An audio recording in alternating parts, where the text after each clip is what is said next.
I want you to just picture Cinderella for a second. Okay. Just that classic image, right? The Yeah. finders, the ragged dress, the the desperate longing for a better life. Right, sweeping the floors. Exactly. Yeah.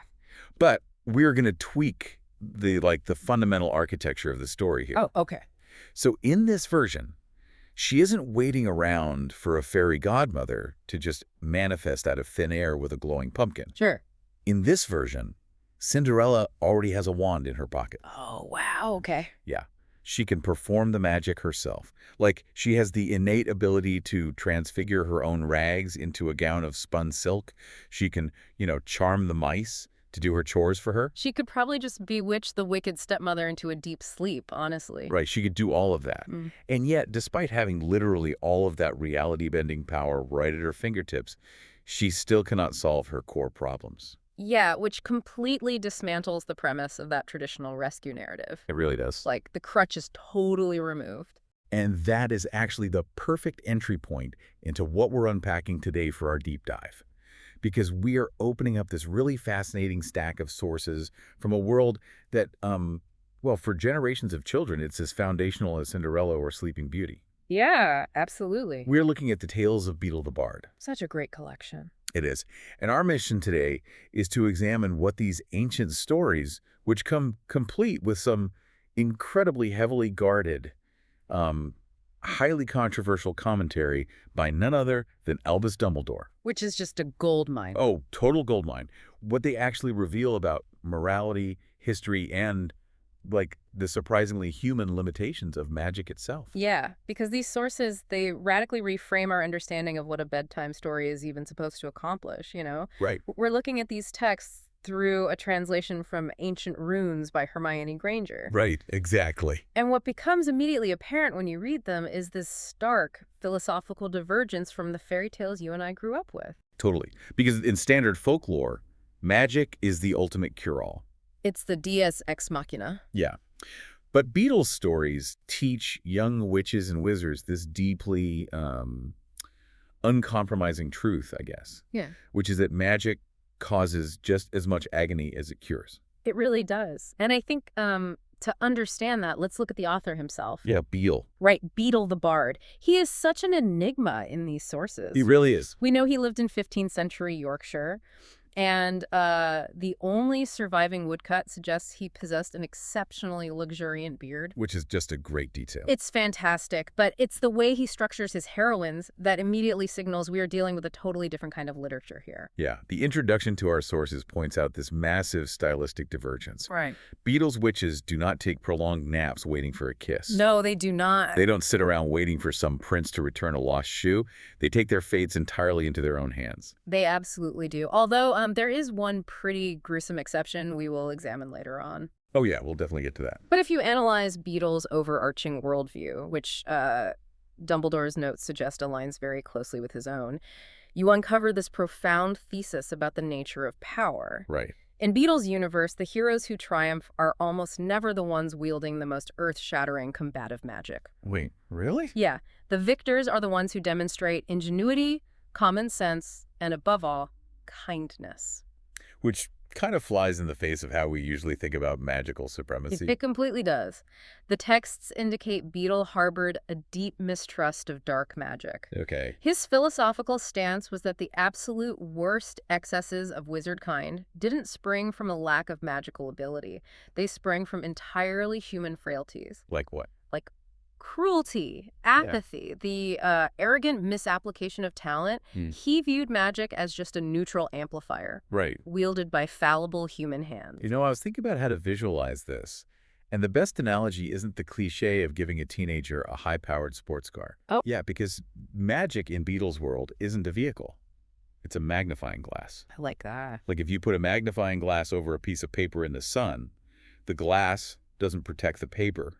It concentrates the heat until it catches fire. Yes. The magic concentrates the wizard's internal flaws until they literally combust. That is a highly precise way to frame it. The power amplifies the internal landscape of the wielder. Exactly. And honestly, nowhere is the combustion of character flaws more perfectly illustrated than in the very first story in our stack. Oh, right. The Wizard and the Hopping Pot. Yes. I have to admit, reading the breakdown of this one was a wild ride for me. It's quite something. But I don't want to butcher the details. So, walk us through the setup, because it starts deceptively quaint, doesn't it? It really does. So it begins with this beloved elderly wizard who serves as a sort of clandestine neighborhood healer. Oh, yeah. He uses this lucky cooking pot to secretly brew cures for his muggle neighbor. The non-magical folks. Right. And he doesn't flaunt his abilities at all. He simply gives the pot a stir, produces an antidote or a salve, and remedies their ailments. He sounds great, like the embodiment of community service. He is. But then he passes away at a ripe old age, and he leaves his entire estate to his only son. And the son is like the exact opposite of the father. Right. Completely. He's this magical supremacist who thinks anyone without power is just completely worthless. Yes. So he inherits this pot, and he's expecting to find a mountain of gold stashed inside it. But instead, what does he actually find? A single thick slipper. Just one slipper. Just one, and it is far too small to wear. It just sits there with a note from his deceased father reading, "In the fond hope, my son, that you will never need it." Which, of course, the son immediately throws back into the pot, Yeah. using his inheritance as a ruggish pail. Naturally. But then the consequences start. Yeah. Tell me about that first knock on the door. So that very night, an elderly peasant woman arrives at his door. Right. She tells the young wizard her granddaughter has this terrible crop of warts. She's hoping for the same charity his father always provided. And what does he do? The son is disgusted, and he just slams the door in your face. Wow. Yeah. And immediately, this loud clanging erupts from the kitchen. Yeah. He investigates, and the old cooking pot has suddenly sprouted a single foot of brass. Wait, so the pot physically alters itself to mirror the affliction of the person at the door? Yes. That is exactly what happens. It is terrifying. That is so creepy. It is wonderfully grotesque. The pot is hopping on the spot, making this fearful racket, and its entire surface is suddenly encrusted with warts. Oh, gross. The young wizard tries everything to banish it. He tries vanishing spells, scouring charms. He tries to force it out the door. None of his magic works at all. It just ignores it. Totally ignores it. Yeah. The pot relentlessly hops after him, clanging up the woody stairs right to his bedside. It's like this inescapable auditory manifestation of his guilt. Exactly. And it escalates rapidly. Well, the next day, an old man knocks, pleading that he has lost his donkey and his family will starve. And the son slams the door again. Right. So immediately the pot begins braying like a donkey and groaning with hunger pangs. Oh, God. Then a young woman comes crying that her baby is sick. He slams the door again. Let me guess. Yep. Now the pot fills to the brim with salt water, slopping tears everywhere. It's sprouting warts, braying, groaning, and crying like an infant. That sounds like a sensory nightmare. It really is. It whines like a dog, spews out bad cheese and sour milk, and finally, and this is the crowning horror, it vomits a plague of hungry slugs all over the floor. Okay, I actually have a major pushback here. Let's hear it. When you lay out that escalation, I have a real issue with this kindly old wizard father. Oh, really? Yeah, because if he knew his son was a raging bigot, leaving him a cursed, torturous, slug-vomiting pot feels wildly irresponsible. Mm-hmm. Wasn't the father basically unleashing a magical plague on his own kid? Right. Is that really the moral high ground here? You know, that is a really compelling challenge, and it cuts to the core of Dumbledore's analysis of the text. What did he say? Well, Dumbledore wouldn't view it as irresponsible at all. He would view it as an aggressive, necessary intervention. An intervention. Yeah. The father understood that simply telling his son to be empathetic wouldn't work. Bigotry rarely responds to gentle logic, you know. Fair point. The father had to engineer a scenario where the son literally could not ignore the suffering of others. Right, because it was in his house. Exactly. By linking the pot's torment to the village's ailments, the father forced the son to experience the collective agony he was so casually dismissing. Wow. So he essentially weaponized empathy. Precisely. He weaponized empathy, and it works. It does. It does. The son is driven to the absolute brink of madness. He cannot sleep. He cannot eat. Finally, he just breaks. So what does he do? He runs out into the village with this foul, noisy pot bounding right behind him, screaming for the villagers to bring him their troubles. He cures the girl's warts. He summons the lost donkey. He heals the sick baby. And with every single act of healing, the pot grows quieter, cleaner, and shinier. That's amazing. Finally, as the sun rises, the pot burps out that single thick slipper, slips it onto its brass foot, and quietly hops along beside him. That is such a messy, chaotic resolution. Very messy. But, if you are a listener right now thinking, okay, that's just a slightly gross love thy neighbor fable, you really have to realize the historical context here. You do. Because this story caused an absolute uproar in the magical community when it was published, didn't it? It did, and we really have to situate ourselves in the early 15th century to understand why. Right. If you were a witch or wizard in Europe at that time, what was the defining feature of your existence? The witch hunts. The witch hunts. They were gathering serious pace. Offering to cast a spell to cure a neighbor's sick pig wasn't just an act of charity. It was viewed by your peers as volunteering for your own funeral pyre. Because it exposed you to the mob. Exactly. You were outing yourself. And this persecution was escalating toward the eventual implementation of the International Statute of Wizarding Secrecy in 1689. When they went totally underground. Right. So Beedle, preaching a message of brotherly love and magical charity toward muggles, was wildly out of step with the survival instincts of his own people. That makes total sense. Yeah. Influential voices like Brutus Malfoy in the 17th century, they perpetuated the narrative that being a muggle lover meant your magic was inherently weak. Right. And I want to add here, as we discuss these political elements from the sources, we're not taking any sides on the ideology. Oh, absolutely not. We're just impartially reporting on the historical context provided in Dumbledore's notes and the Beedle texts. Yes, exactly. We are just looking at the historical record. And historically, to feature a muggle-loving father who possessed vastly superior magic to his pure blood supremacist son, that was deeply offensive to that specific ideology. Which led to some of the most hilarious, aggressive censorship detailed in our sources. The censorship is wild. It is. You have parents trying to literally rewrite the ending so the hopping pot swallows torch-bearing witch hunters whole. Right, turning it into a weapon. Yeah.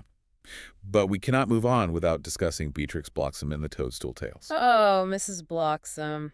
She is a fascinating case study in the perils of sanitizing literature. She really is. So she lived in the late 19th century, right? Correct. And she decided Beedle stories were far too damaging for children due to the bodily effusions and unwholesome characters. Good words, yes. So she rewrote The Hopping Pot to, and this is a direct quote from the text, fill the pure minds of our little angels with healthy, happy thoughts. It's so bad. It's terrible. She renamed the pot the Little Golden Pot, and the wizard became Wee Willykins. The terminology alone is enough to induce nausea. It gets worse. Listen to the final paragraph of her version. I'm sorry, it's burned into my brain. Go for it. Then the little golden pot danced with delight hoppity hoppity hop on its tiny rosy toes. Wee Willykins had cured all the dollies of their poorly tum-tums, and the little pot was so happy that it filled up with sweeties for Wee Willykins and the dollies. It is aggressively, violently saccharine. And the historical reality is that generations of wizarding children experienced uncontrollable retching when this was read to them. Literal retching. Yes, they demanded the book be mashed into pulp. Which perfectly illustrates a core theme Dumbledore explores in his footnotes.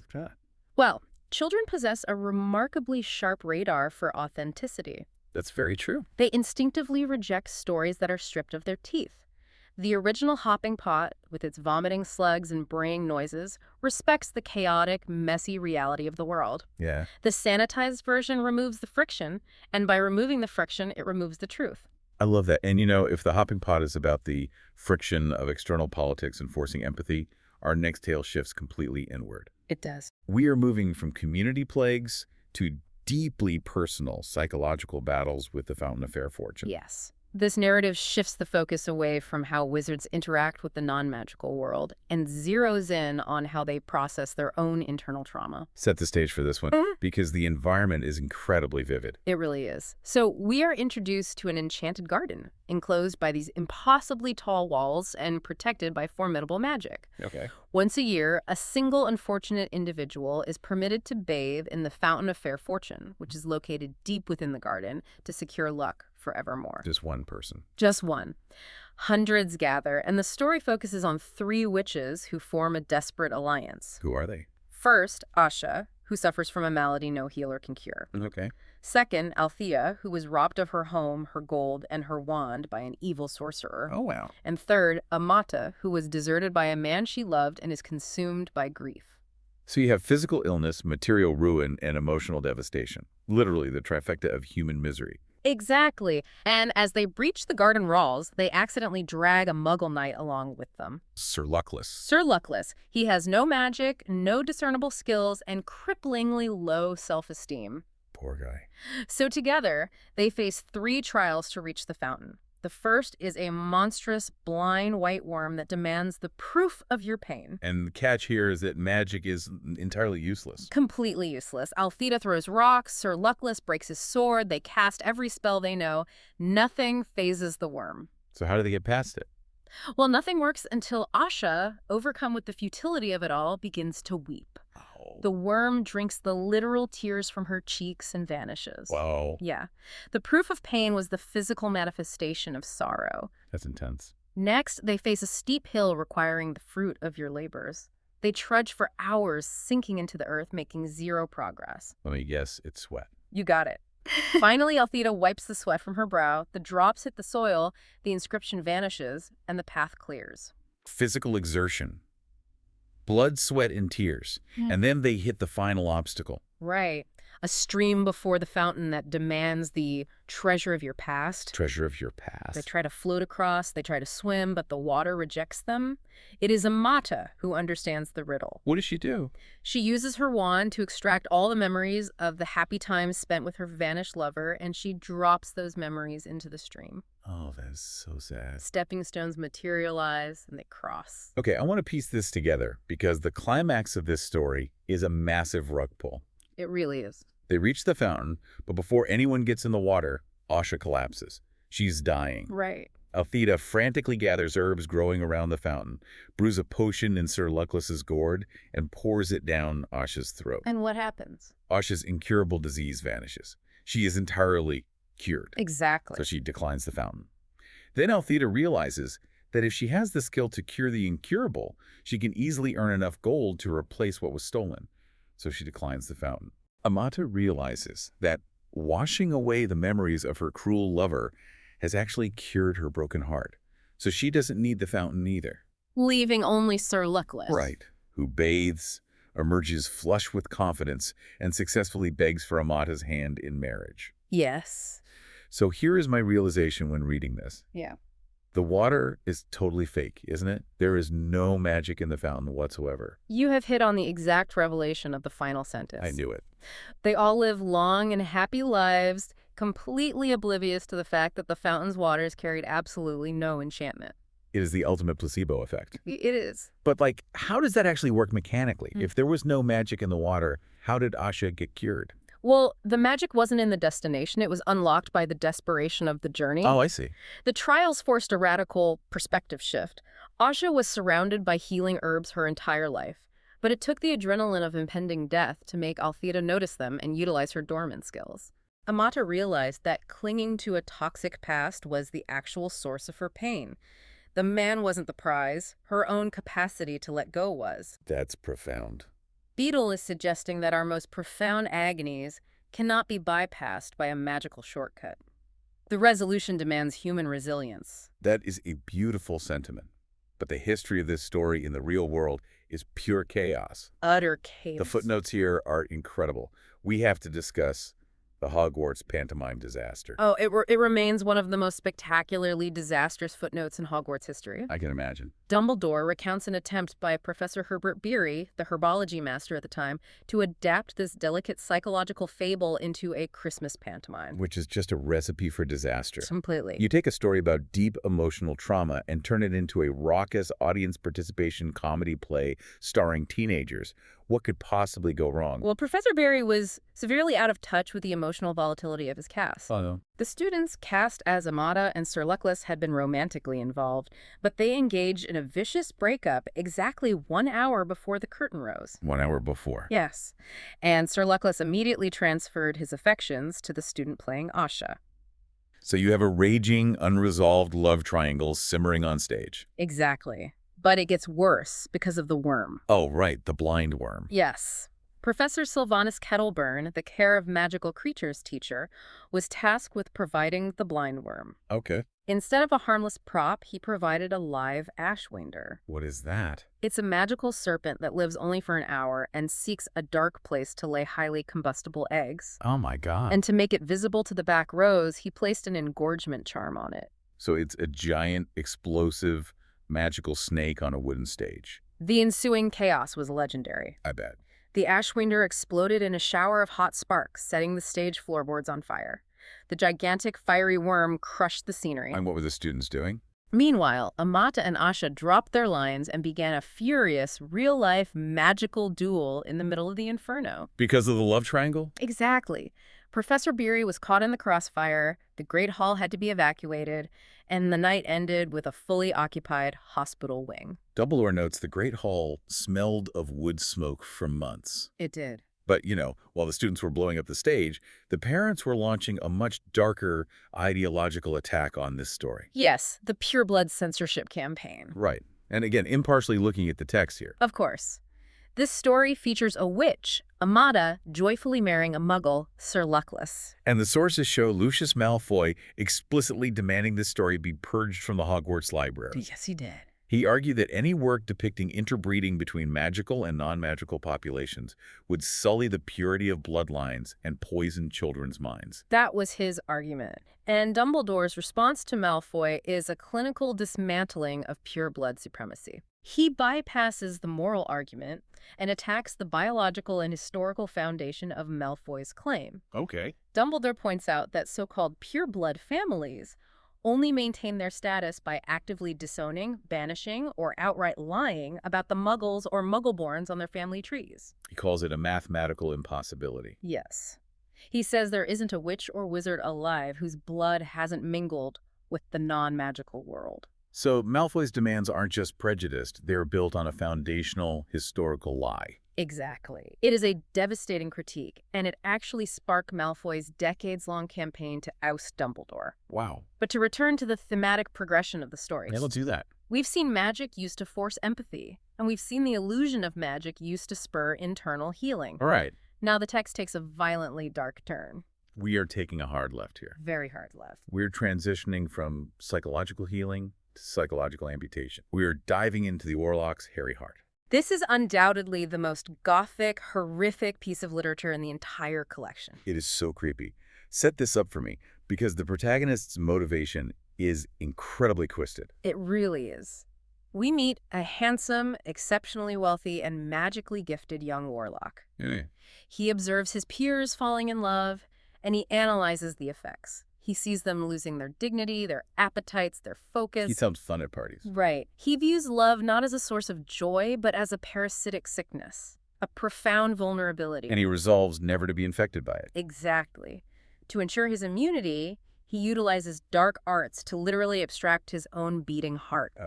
And he locks it inside a crystal casket, which he buries deep within his dungeon. So he is actively trying to opt out of the human experience. Yes, he is physically divorcing his intellect from his capacity for emotion. That's horrifying. And for a time, he believes he has succeeded. He becomes totally aloof. He feels no sympathy, no warmth, no grief when his parents die. Nothing at all. Nothing. He expects his peers to envy his splendid, impenetrable isolation. But years later, he overhears two servants pitying him because he lacks a wife. Right. And this is where his ego destroys him. He doesn't actually desire companionship. He just wants to be envied. Yes. He views a wife as a high-value acquisition, like an accessory to complete his aesthetic of perfection. And he finds a maiden who fits the bill. He courts her, and she is simultaneously fascinated and repelled by him. Why repelled? She senses the absolute, terrifying void beneath his flawless flattery. Oh, that makes sense. During a massive feast held in her honor, she confronts him. She tells him she would believe his affections if only she thought he actually possessed a heart. Which leads to the dungeon scene. It does. I need you to describe what happens when he opens that casket, because the imagery is so visceral. It's awful. He leads her into the depths of the castle and displays a crystal casket. The maiden is horrified. Why? What does it look like? The text vividly describes the organ. Because it has been disconnected from the sensory inputs of the body, eyes, ears, fingers for so long, it has withered. Okay. It has shrunk, and it is covered in long black hair. Oh, God. It has become a feral, savage thing in the dark. And she begs him to put it back. She begs him to restore it to his chest. So to appease her, he slices his own chest open and inserts the hairy heart. And the reunion is an absolute bloodbath. It is. The warlock embraces the maiden, declaring he can now feel true love, but the heart has grown blind and perverse during its exile. Right. It is driven mad by its sudden, violent reawakening to sensation. It craves a prize equally spectacular to itself. Oh, no. Driven by the heart's monstrous appetites, the warlock takes a dagger, carves the maiden's bright scarlet heart from her chest, and attempts to coax his own hairy heart back out to swap them. But he can't. No. The hairy heart refuses to relinquish its hold on his body. Exactly. And the guests eventually find them both dead in the dungeon, the warlock clutching a heart in each hand. It is pure horror. It is. But here is my question.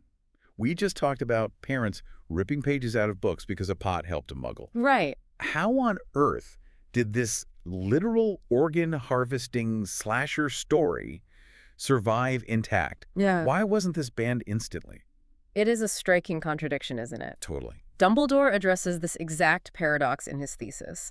He argues that the warlock's hairy heart survived censorship because it speaks to the darkest, most terrifying depths inherent in all magical practitioners. Okay. It addresses the ultimate temptation, which is the quest for invulnerability. The delusion that if you possess enough power, you can immunize yourself against pain. Precisely. Every human being experiences suffering. As Dumbledore writes, and this might be the most resonant line in the entire text, to hurt is as human as to breathe. That's a great line. But wizards, because they possess the ability to bend reality to their will, are particularly susceptible to the arrogance that they can bend the fundamental nature of existence itself. They believe they have a cheat code for life. Exactly. And the warlock thought his cheat code was emotional amputation. Wow. By dividing his body and his soul, he commits an act of profound self-mutilation. Dumbledore makes a chilling parallel here, heavily implying that the warlock's actions mirrored the darkest magical act known to wizardkind. The creation of a Horcrux.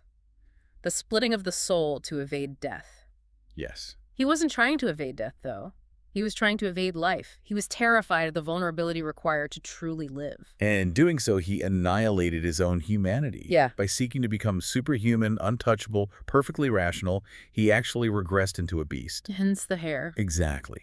The hair growing on the heart is deeply symbolic. It represents his descent into an animalistic, unfeeling state. He locked away the very organ that made him human, and when he tried to reclaim it, its feral nature destroyed him. It is a brutal warning to children. It is. If you tamper with the deepest mysteries of the self, the consequences are catastrophic. That is incredibly heavy. Very heavy. But it serves as the perfect bridge to our next rule of magic. How so? Well, if the warlock shows us the horrific consequences of using magic to evade human emotion, what happens when that exact same arrogance is pointed outward? What happens when someone tries to use magic to evade the immutable laws of nature itself? Right. That brings us to a fascinating clash in Babbity Rabbity and Her Cackling Stump. Yes.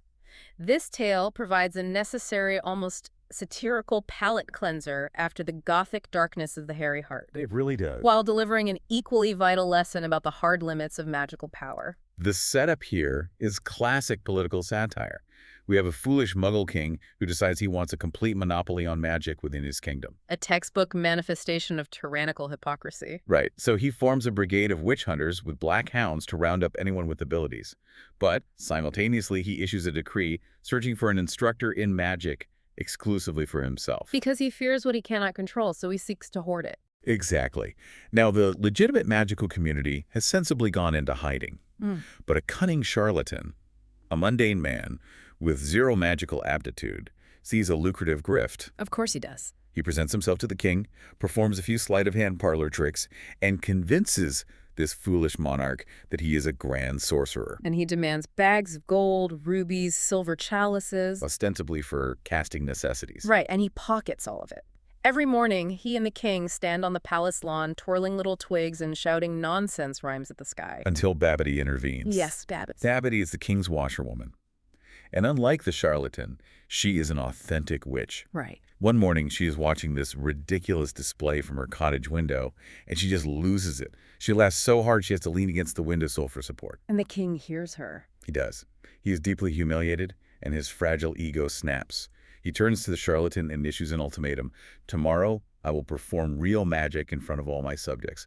If it fails, you will be beheaded. The charlatan's grift suddenly collides with a very sharp, very lethal wall. I couldn't help but think of a modern equivalent here. Oh, what's that? It's exactly like a tech scammer calling up an elderly person, promising to download more RAM to their hard drive, and demanding their credit card. Oh, that's perfect. The scammer is taking total advantage of someone who literally lacks the vocabulary to understand how the technology works. But now, the mark is demanding a live demonstration. Right. The king's ignorance is the fuel for the charlatan's extortion. So in a panic, the charlatan discovers Babbity is a real witch. He threatens to expose her to the witch hunters unless she hides in a bush during the king's demonstration and performs the spells on his behalf. And Babbity, seemingly cornered, agrees. Right. The next day, the king points his twig at a hat. Babbity vanishes it from the bushes. The king points at a horse. Gabby levitates it. The crowd is astounded. But hubris is a dangerous thing. It is. The king isn't satisfied with parlor tricks.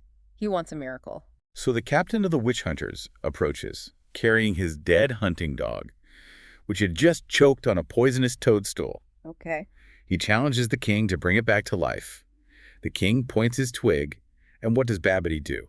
She does absolutely nothing. Nothing. She simply smiles and doesn't even attempt to raise her wand. Because, as the story explicitly reinforces, no magic can raise the dead. The immutable law of the natural world asserts itself. Yes. The spell fails. The crowd erupts into laughter. And the king is furious. Furious and humiliated. He realizes it was a trick and screams that the witch in the bush is blocking his magic.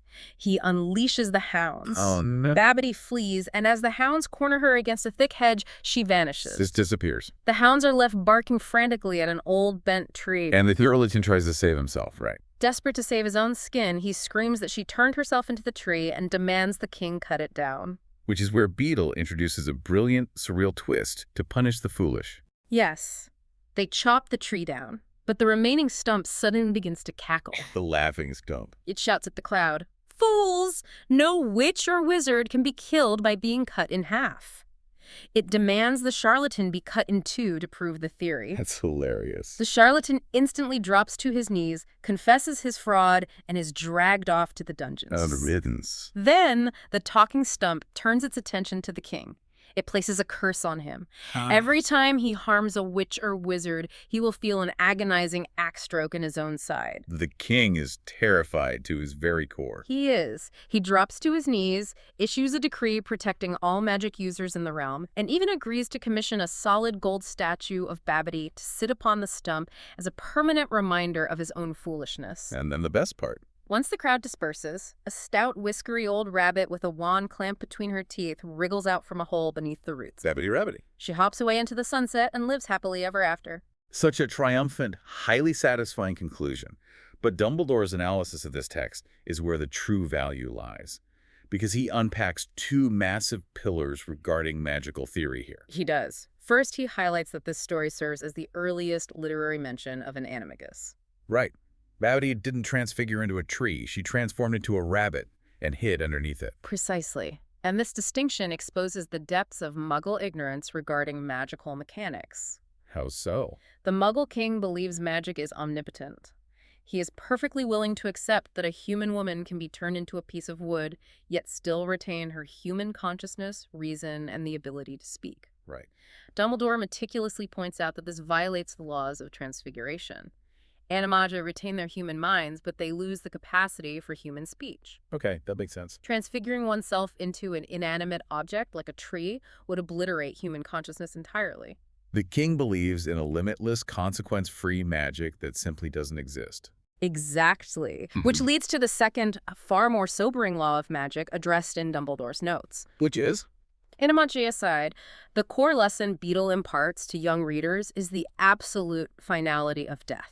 Oh, right. Magic cannot reverse mortality.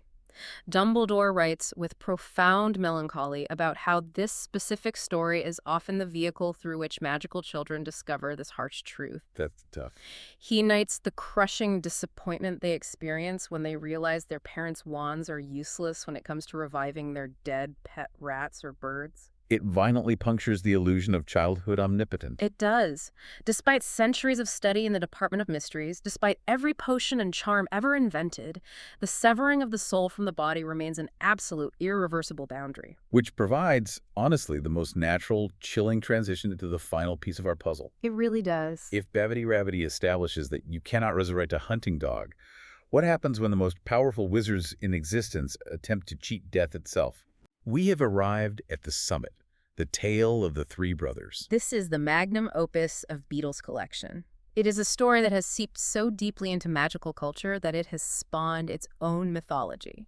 Break down this legendary journey for us. So, we follow three brothers, all highly learned in the magical arts, traveling along a lonely, winding road at twilight. Oh. They reach a river that is notorious for claiming the lives of travelers. It is too deep to wade, too treacherous to swim. But they're wizards. Right.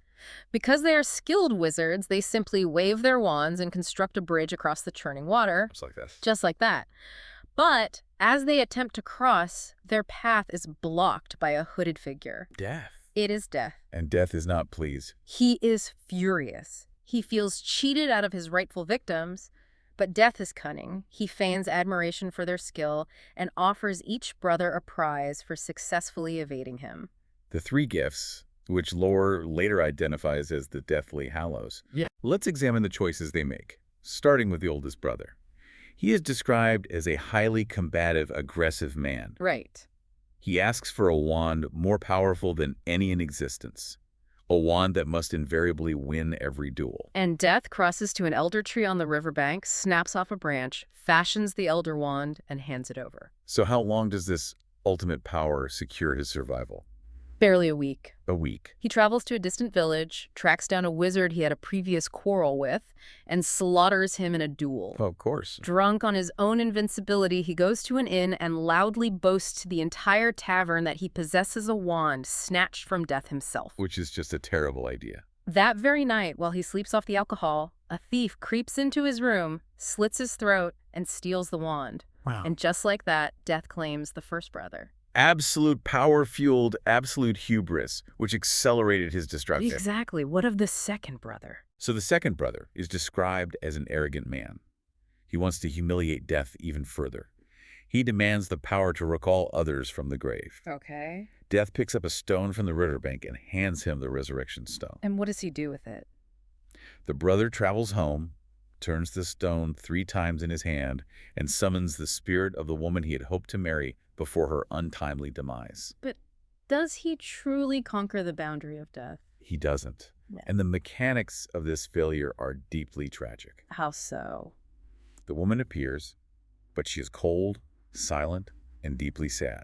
She is separated from him by an invisible veil. Like she's not really there. Right. She is returned to the mortal world, but she no longer belongs there, and her presence is a torment to both of them. Oh, that's awful. The brother is driven utterly mad by this hopeless, agonizing longing.